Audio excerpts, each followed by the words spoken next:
মন্দটাই ভালো, ভালোটাই মন্দ। বইয়ের হেডলাইন হলো অবিবাহিত ছেলে মেয়ের পড়া নিষেধ। যে দেখে সেই পড়ে, যে দেখে সেই পড়ে। আমিও পড়ে দেখলাম, তবে আমি বিবাহ অবস্থায় পড়েছি, বিবাহ করার পরে। তো লিখা আছে, অনেক কথাই লিখা আছে, তার দুই একটা।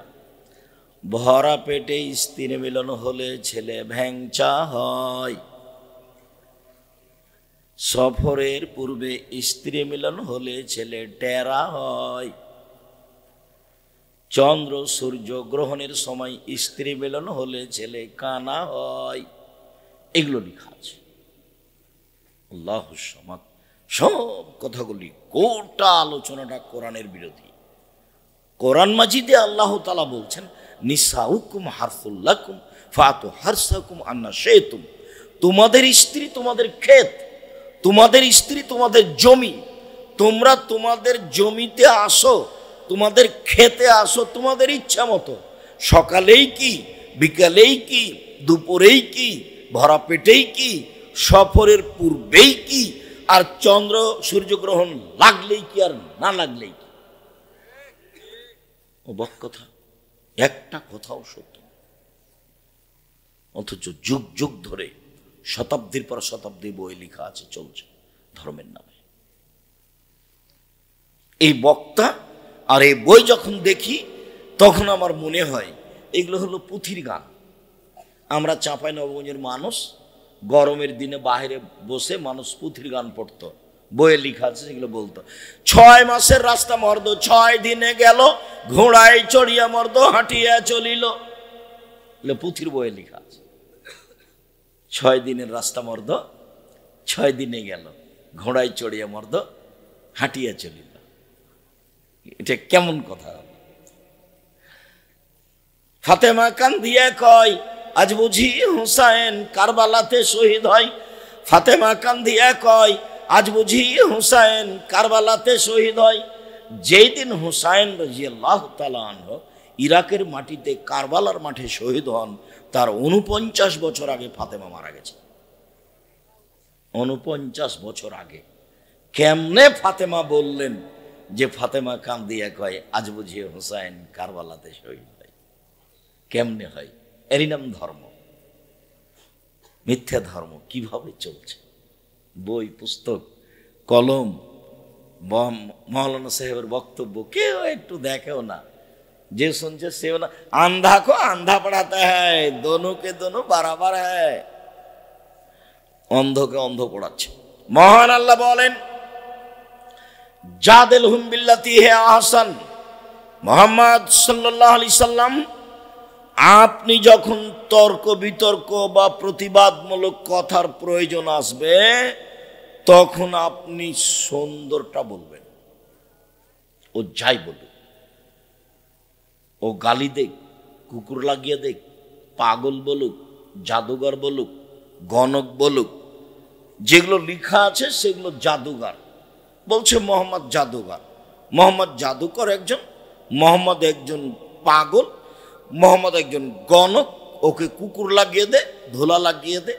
বলছে যে মাত্রই একজন মাবুদ সপ্তম আকাশের উপরে থাকে। ছি ছি ছি ছি ছি, 360 জন মাবুদকে বলছে একজন, তবুও বলছে সপ্তম আকাশের উপরে থাকে। 360 জন মাবুদকে কয়জন বলছে? একজন। আবার কি বলছে? সপ্তম আকাশের উপরে। এসব কথা মানা যায়? ওকে জেলে দিয়ে দে, হত্যা কর, ওকে দেশ থেকে তাড়িয়ে দে। এগুলো হলো মানুষের কথা। যা বলুক আপনি উত্তর দিবেন তার চেয়ে সুন্দর। মহান আল্লাহ বলেন, ফাবিমা রাহমাতিম মিনাল্লাহ লিনতা লাহুম ওয়ালাউ কুনতা ফাদ্দান গালিদাল কলব লানফাজ্জু মিন হাওলিক। মুহাম্মদ সাল্লাল্লাহু আলাইহি সাল্লাম, আল্লাহর পক্ষ থেকে বড় দয়া যে আপনার স্বভাবটা নরম। আপনি যদি কর্কশ স্বভাবের হতেন, আপনার যদি চাল চলন খারাপ হতো, তাহলে মানুষ আপনার পাশ থেকে সরে যেত। শুনুন, কয়েকটা আদেশ আপনাকে। এক, ফাফু আনহু, আপনি মানুষকে মাফ করুন। মানুষ গালি দিয়েছে, অন্যায় করেছে, যে যা করেছে সেটাকে আপনি কি করে দেন? মাফ করে দেন, এটা আদেশ। 2, আস্তাগফিরুল্লাহ। শুধু মাফ নয়, ওরা যে আপনাকে গালি দিয়ে পাপ করেছে, এখন আপনি আল্লাহকে বলেন, আল্লাহ ওরা আমাকে গালি দিয়ে যে পাপ করেছে সেটা তুমি মাফ করে দাও। শুধু ক্ষমা নয়, প্রথম আদেশ ক্ষমা করুন, দ্বিতীয় আদেশ তাদের জন্য ক্ষমা চান। অসাবির হুম ফিলাম, কাজ পরামর্শ করে করবেন। কাজের সিদ্ধান্ত নিলে আল্লাহর উপরে ভরসা করে কাজ করবেন। 4টে আদেশ করলেন একসাথে। সম্মানিত দিনী ভাই বোন, আল্লাহ তাআলা আমাদের নবীকে সদাচরণের কথা এইভাবে বলেন। আবু হুরায়রা রাদিয়াল্লাহু তাআলা আনহু বলেন, রাসূল সাল্লাল্লাহু আলাইহি সাল্লাম বলেছেন, আর রাহমাতুস সুহনাতুন মিনার রহমান। সদাচরণ, এই সদাচরণ জিনিসটা এইটা রহমানের ভিতর থেকে বের হয়েছে। যে রহমান, রহমানের ভিতর থেকে বের হয়ে এসেছে। কাল আল্লাহ তাআলা, এখন রহমান বলছেন, আল্লাহ বলছেন, সদাচরণ মান অসালাকে, সদাচরণ মান অসালাকে অসালতুহু, অমান কাতাকে কাতাতুহু। সদাচরণ তুমি মনে রেখো, আমি আল্লাহ বলছি। সদাচরণ তুমি মনে রেখো, আমি আল্লাহ বলছি। তোমাকে যে নিবে আমি তাকে নিব, তোমাকে যে ছেড়ে দিবে আমি তাকে ছেড়ে দেব। সদাচরণ নেই যার, আল্লাহ নেই তার। তো কিভাবে খাই? হিন্দু যেভাবে খায়। হিন্দুর উপর তো আল্লাহর কোনো বিশেষ দয়া নাই, ও তো সরস্বতী, ভগবতী, কালী, দুর্গা। তো ওখানে আর আল্লাহর দয়ার থাকবে কি করে? তো পৃথিবীর বড় বড় বৃত্তশালী মানুষ তো ইহুদি, খ্রিস্টান, হিন্দু, অথচ তাদের কোনো নেকি নেই। শয়তানের কাজ ইহুদির কাছে নেই। কোনো ইহুদি মহিলাকে যদি শয়তান গিয়ে বলে যে মাথায় কাপড় দিস না, মাথায় কাপড় দিস না, তো শয়তান এটা বলবে না। এই জন্য যে শয়তান 14 ইলেমের পড়া, শয়তান জানে যে ও জাহান্নামে যাবে। খ্রিস্টানের কাছেও তার কোনো কাজ নাই, হিন্দুদের কাছে তার কোনো কাজ নেই, শিয়াদের কাছে তার কোনো কাজ নেই, কাদিয়ানীদের কাছে তার কোনো কাজ নেই। আপনারা যারা ধর্ম মানতে চান, কাজ তার এইখানে। ও একবারে জীবন বাজি রেখে প্রাণপণে চেষ্টা চালিয়ে যাচ্ছে, যে কোনো মূল্যে আপনাকে সে বিপদগামী করবেই। তাহলে মধ্যখানে শয়তানের একটা কথা আপনাদের সাথে পেশ করি। শয়তান আল্লাহর সামনে কি বলছে? ইবলিস, আল্লাহ বলছেন, শয়তান তুই যে আদমকে সিজদা করলি না, তো বের হয়ে যা, যা। তো শয়তান বলছেন, আমার একটা কথা শোনেন। হ্যাঁ বল, কি শুনবো? আমাকে কিয়ামত পর্যন্ত বেঁচে থাকার সুযোগ দিতে হবে। আচ্ছা ঠিক আছে, একটা সময় পর্যন্ত দিলাম।